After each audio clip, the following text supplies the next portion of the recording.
यह वीडियो केवल सामान्य जानकारी के लिए है। कोई भी दवा लेने से पहले डॉक्टर से सलाह अवश्य लें। अगर कोई वीडियो देखकर दवा लेता है तो वह खुद जिम्मेदार होगा। धन्यवाद। हेलो दोस्तों, आज हम लोग बात करेंगे पूरे शरीर में खुजली होने के इलाज के बारे में। ठीक है, कई बार क्या होता है, अपने पास पेशेंट आते हैं, वो बोलता है कि यार मेरे को पूरे शरीर में खुजली हो रही है।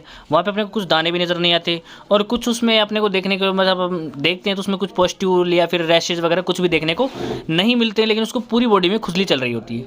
अब ऐसा किस वजह से होता है, उसके अंदर क्या आपको परफेक्ट इलाज देना है कि एक बार में ही मरीज ठीक हो जाए, तो उसके बारे में हम लोग बात करेंगे। ठीक है, तो सबसे पहले अपन बात करते हैं इसको क्या बोलते हैं। ठीक है, तो सबसे पहले अगर मैं बात करूँ तो इसको बोलते हैं प्रूरिटस। ठीक है, प्रूरिटस का मतलब क्या होता है, रेफर्स टू एन अनकंफर्टेबल, ठीक है, अनकंफर्टेबल इरिटेटिंग सेंसेशन। ठीक है, अपनी बॉडी के अंदर अनकंफर्टेबल इरिटेटिंग सेंसेशन होता है, उसको खुजली बोलते हैं। ठीक है, अफेक्ट दैट एंटायर बॉडी, जो कि पूरी बॉडी को अफेक्ट करता है।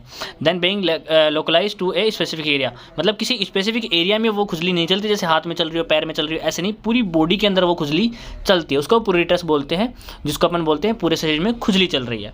तो इस प्रकार के पास अगर अपने पास पेशेंट आते हों तो उसके बारे में, इलाज के बारे में देखेंगे।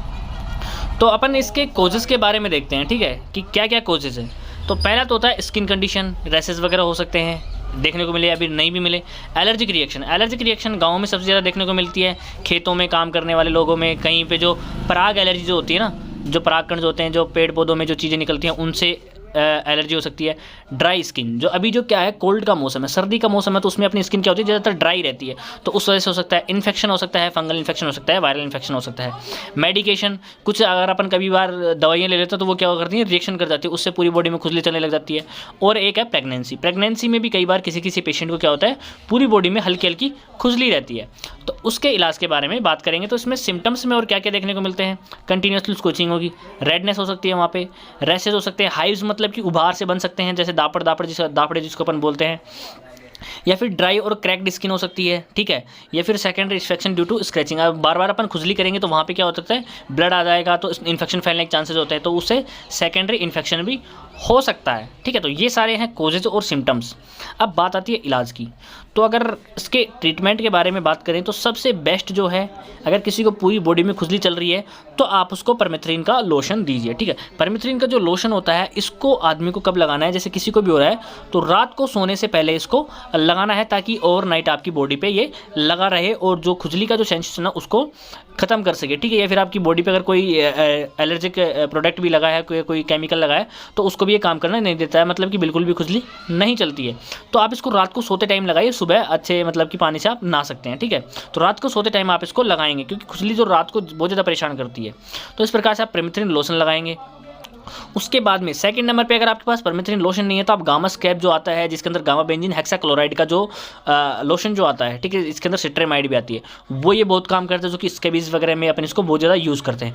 तो आप गामा स्कैब का लोशन दे सकते हैं। इसको भी सेम रात को सोते टाइम लगाना है पूरी बॉडी पे, मतलब कि सर से लेकर के और पैर तक, परमेथ्रिन लोशन को भी और गामा स्कैब को भी, जहाँ जहाँ पे खुजली पूरी बॉडी पे आपको इसको लगाना होता है। ये एक लोशन होता है, इसको आप आसानी से लगा सकते हैं रात को सोने से पहले। उसके बाद में सेकंड नंबर पे जो आती है टैबलेट, जो एंटी हिस्टामिनिक प्रॉपर्टी की जो टैबलेट है, जो खुजली को बिल्कुल बंद कर देगी, वो है एट्रेक्स 25 हाइड्रोक्सीजाइन हाइड्रोक्लोराइड की जो ये टैबलेट है, इसको बीडी और टीडीएस सीवीएलटी के अकॉर्डिंग इसको दिया जाता है। तो इसको सुबह शाम भी दे सकते हैं। अगर किसी को खुजली ज़्यादा चल रही है तो उसको दिन में 3 बार तक ये दी जा सकती है, लेकिन इसको खाना खाने के बाद में ही आपको देना होता है। ठीक है, तो एट्रेक्स 25 जो सबसे बेस्ट है, जो आती है खुजली में, वो आपको देनी है साथ में। उसके बाद में थर्ड नंबर पे, ठीक है, अगर अपने को लगता है कि वहाँ पे कोई इन्फेक्शन है, जैसे पुस्टूल हो गई, कहाँ से फुंसिया वगैरह दिख रही है, रेसेस वगैरह दिख रही है, सेकेंडरी इन्फेक्शन हो गया है, तो उस इन्फेक्शन को ख़त्म करने के लिए आपको इरिथ्रोमाइसिन 500 mg की टैबलेट देनी होती है। ठीक है, अब इस टैबलेट को सुबह और शाम एक एक टैबलेट दे सकते हैं। किसी को ज़्यादा इन्फेक्शन है तो ये दिन में 3 बार तक दी जा सकती है। ठीक है, एल्थ्रोसिन जो है, इरिथ्रोमाइसिन की जो टैबलेट आती है, उसको अपन दिन में 3 बार तक दे सकते हैं। ठीक है, तो ये तभी देनी है जब किसी को आपको लग रहा है कि इसको इन्फेक्शन हो रखा है, बैक्टीरिया या फिर खुजली करने से उसको इन्फेक्शन और पुस्टूल वगैरह है, वहाँ पे पस क्रिएट हो चुकी है, तो उस केस में ही आपको देना है, वरना नहीं देना है, इसको आप छोड़ सकते हैं। उसके बाद में है कि जो सर्दियों का जो मौसम चल रहा है उसमें ड्राई स्किन रहती है। ठीक है, तो जैसे सुबह नहा लेता है कोई, तो नहाने के बाद में उसको क्या करना है, पेट्रोलियम जेली आपको सजेस्ट करनी है, वैसलीन या कोई भी और भी लोशन जो होते हैं वो आप उसको सजेस्ट कर सकते हैं, ताकि जो स्किन की जो ड्राइनेस है ना वो खत्म हो जाए। शूदिंग एक्शन ये शो करते हैं ताकि जो स्किन है ना बिल्कुल सॉफ्ट हो जाए और वहाँ पे खुजली फिर नहीं चलती है, जो ड्राइनेस और क्रैकिंग जो है वो खत्म हो जाती है और उससे खुजली नहीं चलती। तो वैसलीन भी आपको सजेस्ट करना है, पेशेंट को वैसलीन भी देना होता है, जो कि पेट्रोलियम जेली जो होती है वो पेशेंट को लगाना होता है। उसके बाद में ठीक है, अगर पेशेंट को ज़्यादा दिक्कत आ रही तो कई बार क्या होते हैं, अपन को शॉर्ट कोर्स ऑफ स्टेरॉइड या 2 या 3 दिन के लिए इसको स्टेरॉइड दे सकते हैं, जिसके अंदर अपन ओमनाकोर्टिल जो होती है प्रेडनिसोलोन 10 mg इसको अपन यूज़ करेंगे, 1 टैबलेट सुबह और 1 टैबलेट शाम को। ठीक है, तो 10 mg सुबह शाम देंगे तो उसकी जो खुजली होती है वो बिल्कुल भी उसको महसूस नहीं होगी। ठीक है, एक्यूट फेज़ के लिए अपन 2-3 दिन के लिए इसको यूज़ कर सकते हैं। उसके बाद में अपन इन सबको यूज़ करेंगे तो जो 5-7 दिन में क्या होती है, खुजली बिल्कुल खत्म हो जाती है।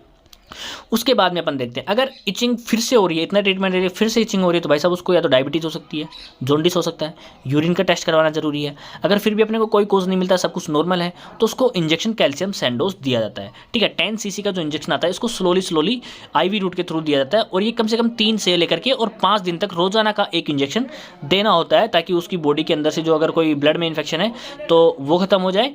ठीक है, और जो ये खुजली है ये पूरी तरीके से खत्म हो सके। ठीक है, कैल्शियम सैंडोज दिया जाता है। उसके साथ में उसको लोकली हैंड टू हैंड जो उसको रिलीफ देने के लिए जो इंस्टेल जेल जो आता है, ठीक है, जिसके अंदर आप जो क्या आता है यहाँ पे आप देख सकते हैं पैरामोक्सिन जेल, ये किसी भी ब्रांड का पैरामोक्सिन जेल आप ले सकते हो, जो कि लोकली आप जहाँ पे खुजली आपको ज़्यादा महसूस हो रही है ना वहाँ पे लगाएंगे तो खुजली को बिल्कुल खत्म कर देगा। देखो इसका नाम लिखा हुआ है एंटी इच लोसिंग, इच मतलब खुजली, तो एंटी इच मतलब उसको बिल्कुल खत्म कर देगा। तो ये आप ये जेल भी लगवा सकते हैं हैंड टू हैंड रिलीफ के लिए। ठीक है, इतना आपको करना होता है। अब ये अपने ट्रीटमेंट दे दिया, लेकिन पेशेंट बोलता है जब तक दवाई ले रहा था तब तक ठीक है, लेकिन फिर से होने लग गई। उसकी जो मेन प्रॉब्लम क्या होती है, ठीक है, उसको अब ध्यान देने वाली बातें क्या क्या। तो इंस्ट्रक्शन में देखते हैं स्टेराइल ऑल क्लोथ्स। अब सारे कपड़ों को आपको स्टेराइल करना है, बिल्कुल साफ करना है। वो कैसे करना है, आपको कपड़ों को बिल्कुल गर्म पानी में, तेज़ गर्म पानी में सारे कपड़ों को एक साथ रखना है, उनको धोना है। ठीक है, अच्छे तरीके से धोना है, तब उनको यूज़ करना है। क्योंकि अगर आप ऐसा नहीं करते हो तो उन कपड़ों पर वो क्या होता है, जैसे कोई भी एलर्जी कोई कण है वहाँ पर, तो वो आपके कपड़ों पर चला जाएगा और फिर से आप उन्हीं कपड़ों को पहनोगे तो फिर आज से आपको खुजली होने लग जाएगी। तो इस प्रकार से आपको जैसे आपका ट्रीटमेंट हो जाता है सारे कपड़ों को एक साथ धोना है। ठीक है, और फिर उनको यूज़ करना है। ठीक है, उसके बाद में अगर किसी फैमिली मेम्बर को दूसरे को प्रॉब्लम है तो सभी फैमिली मेम्बर्स को एक साथ ट्रीट करना है। उसके बाद में आपको ध्यान देना है कि यूज़ परमिथ्रिन सोप। ठीक है, अगर आप परमिथ्रिन लोशन की जगह पे अगर आप गामा स्कैब लोशन दे रहे हो तो वहाँ पे सभी को बाकी कोई भी सोप अगर यूज़ करा तो उसको बंद कर देना है, उसकी जगह पे आप परमिथ्रिन सोप उसको दे सकते हैं यूज़ करने के लिए।